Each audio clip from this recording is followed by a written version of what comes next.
सियावर रामचंद्र की जय। मेरे प्यारे देशवासियों, राम राम।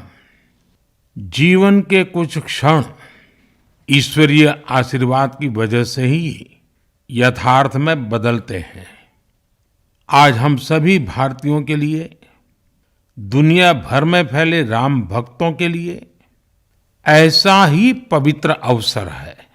हर तरफ प्रभु श्री राम की भक्ति का अद्भुत वातावरण, चारों दिशाओं में राम नाम की धुन, राम भजनों की अद्भुत सौंदर्य माधुरी। हर किसी को इंतजार है 22 जनवरी का, उस ऐतिहासिक पवित्र पल का। और अब अयोध्या में रामलला की प्राण प्रतिष्ठा में केवल 11 दिन ही बचे हैं। मेरा सौभाग्य है कि मुझे भी इस पुण्य अवसर का साक्षी बनने का अवसर मिल रहा है। ये मेरे लिए कल्पनातीत अनुभूतियों का समय है। मैं भावुक हूं, भाव विह्वल हूं। मैं पहली बार जीवन में इस तरह के मनोभाव से गुजर रहा हूं। मैं एक अलग ही भाव भक्ति की अनुभूति कर रहा हूं। मेरे अंतर मन की ये भाव यात्रा मेरे लिए अभिव्यक्ति का नहीं, अनुभूति का अवसर है। चाहते हुए भी मैं इसकी गहनता, व्यापकता और तीव्रता को शब्दों में बांध नहीं पा रहा हूं। आप भी भली भांति मेरी स्थिति समझ सकते हैं। जिस स्वप्न को अनेकों पीढ़ियों ने वर्षों तक एक संकल्प की तरह अपने हृदय में जिया, मुझे उसकी सिद्धि के समय उपस्थित होने का सौभाग्य मिला है।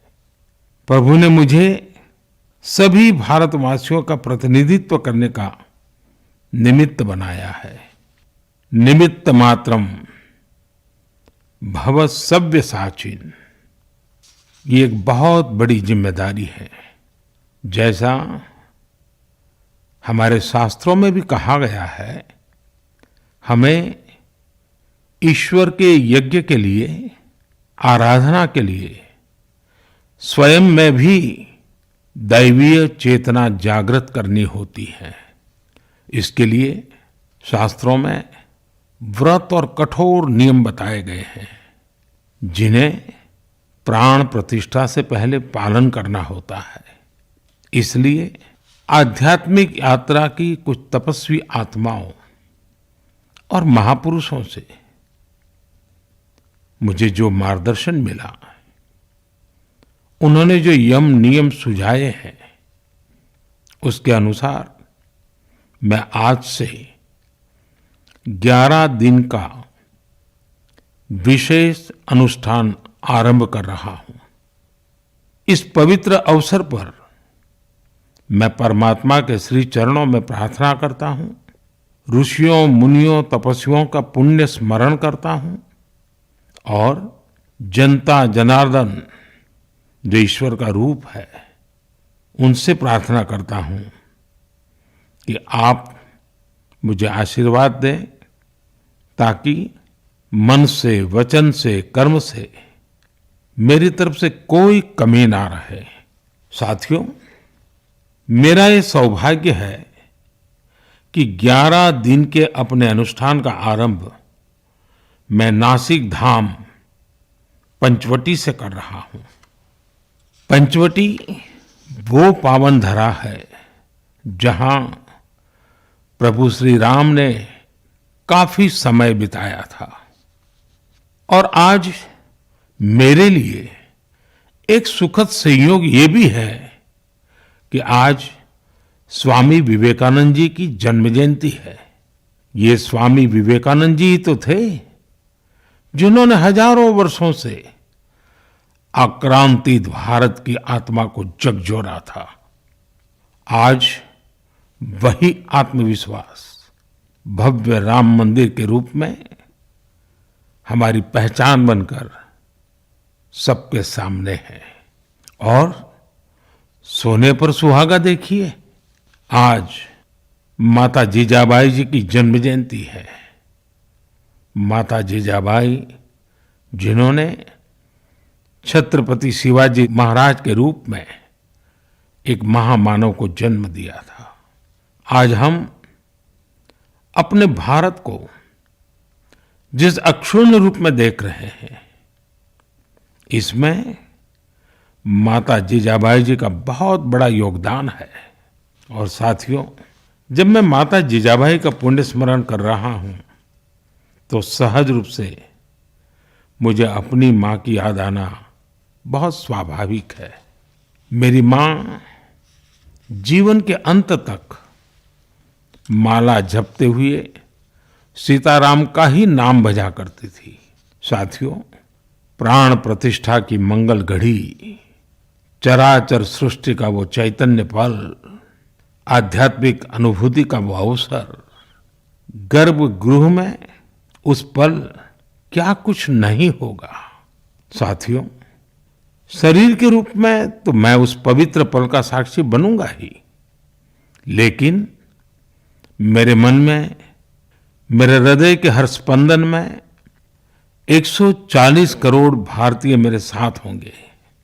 आप मेरे साथ होंगे, हर राम भक्त मेरे साथ होगा और वो चैतन्य पल हम सबकी साझी अनुभूति होगी।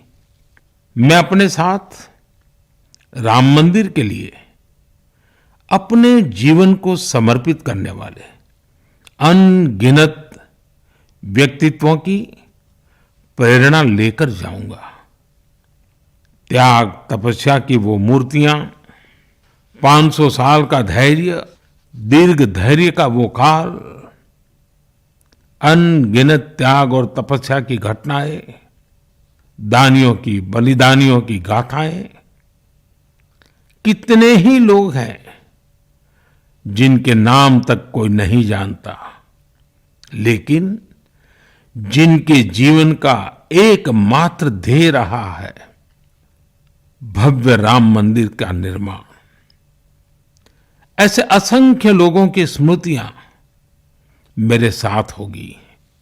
जब 140 करोड़ देशवासी उस पल में मन से मेरे साथ जुड़ जाएंगे और जब मैं आपकी ऊर्जा को साथ लेकर गर्भगृह में प्रवेश करूंगा तो मुझे भी एहसास होगा कि मैं अकेला नहीं, आप सब भी मेरे साथ हैं।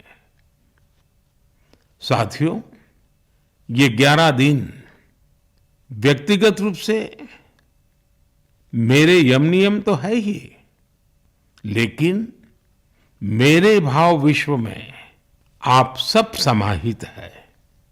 मेरी प्रार्थना है कि आप भी मन से मेरे साथ जुड़े रहें। रामलला के चरणों में मैं आपके भावों को भी उसी भाव से अर्पित करूंगा जो भाव मेरे भीतर उमड़ रहे हैं। साथियों, हम सब इस सत्य को जानते हैं कि ईश्वर निराकार है, लेकिन ईश्वर साकार रूप में भी हमारी आध्यात्मिक यात्रा को बल देते हैं। जनता जनार्दन में ईश्वर का रूप होता है, ये मैंने साक्षात देखा है, महसूस किया है। लेकिन जब ईश्वर रूपी वही जनता शब्दों में अपनी भावनाएं प्रकट करती है, आशीर्वाद देती है, तो मुझ में भी नई ऊर्जा का संचार होता है। आज मुझे आपके आशीर्वाद की आवश्यकता है, इसलिए मेरी प्रार्थना है कि शब्दों में, लिखित में अपनी भावनाएं जरूर प्रकट करें, मुझे आशीर्वाद जरूर दें। आपके आशीर्वाद का एक एक शब्द मेरे लिए शब्द नहीं, मंत्र है। मंत्र की शक्ति के तौर पर वो अवश्य काम करेगा। आप अपने शब्दों को, अपने भावों को नमो ऐप के माध्यम से सीधे मुझ तक पहुंचा सकते हैं। आइए हम सब प्रभु श्री राम की भक्ति में डूब जाएं। इसी भाव के साथ आप सभी राम भक्तों को कोटि कोटि नमन। जय सिया राम, जय सिया राम, जय सिया राम।